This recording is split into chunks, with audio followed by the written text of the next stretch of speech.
Hi, I'm Brandon Burton with Legend Brands. Today I'm here to talk about the quality and design differences between the LGR Evolution by Dri-Eaz and the R150 by Phoenix.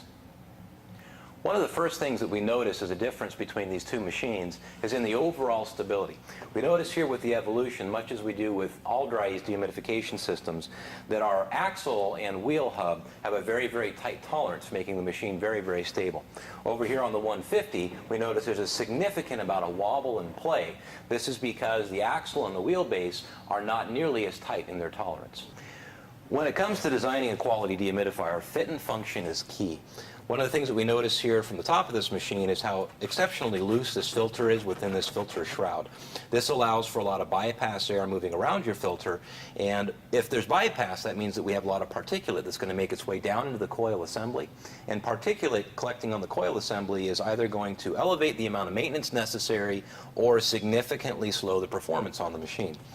When we pull this filter out from this assembly here, we can also notice inside that we have direct access into the blower wheel assembly inside the machine. Later, when we take a look at the inside, I'll give you another look at this, but you can notice that I can reach all the way down into this shroud and physically grab this blower wheel assembly. This is a significant safety issue because if this blower were indeed spinning and I grabbed those blades, I'd cause significant injury to my fingers.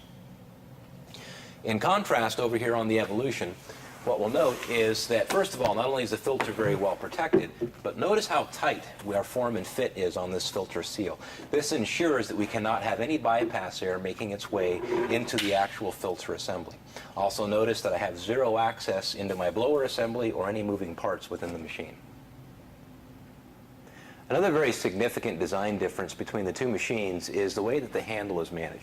We can notice over here on the Evolution how quickly we can deploy the handle assembly and how secure the unit is with the handle deployed, so we can very rapidly mobilize the unit.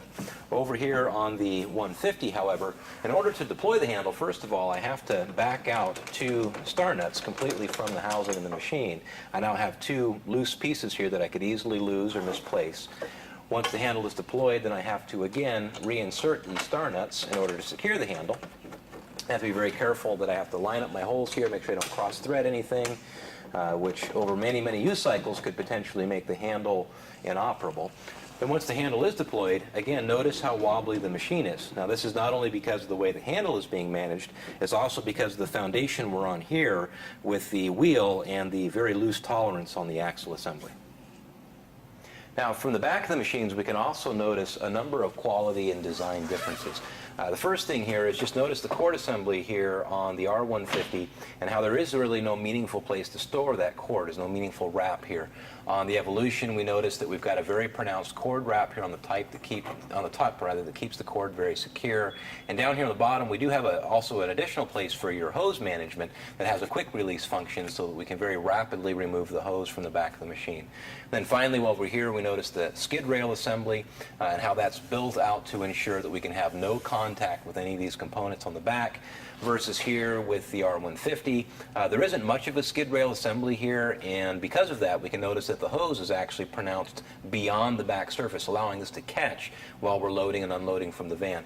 We notice the same thing here with the power cord assembly. We can see how this is sticking out, and as we make contact during loading and unloading, it's going to put a lot of stress on the strain relief and potentially cause your conductors inside the wire to fail.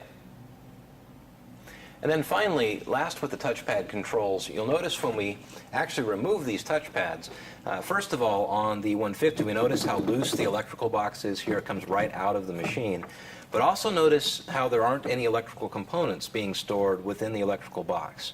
In contrast, over here with the Evolution, when we remove the touchpad, first of all, we notice that the electrical box is very secure. It's not coming out of the machine. But we also notice that within the electrical box, we have our capacitor that is properly protected within the area, a number of other electrical components that are up here within the lid of the electrical box. This is to ensure that there's no access to these components from within the machine during maintenance, and also to ensure that our humid airstream and the moisture has no potential to come into contact with these very critical components. In addition to what we can see from the outside of the machine and the overall differences in design and quality, there are a number of things that are really best seen if we take a look at the machines from the inside. First, we'll start down here with the electrical components, and we can see how these are out in the open air stream and not enclosed in any way, allowing the electrical components in the wire harness to come in direct contact with this very hot compressor body. Also leaving things like the capacitor here and here out and accessible and in the open air stream and mounted to the plastic housing. Where in contrast over here with our Evolution, our electrical components and our wire harness are properly shielded and protected in a separate metal box in compliance with UL listing. Notice how the cap tube here on this unit is out in the airstream, and it's also immediately next to and adjacent to this evaporator coil.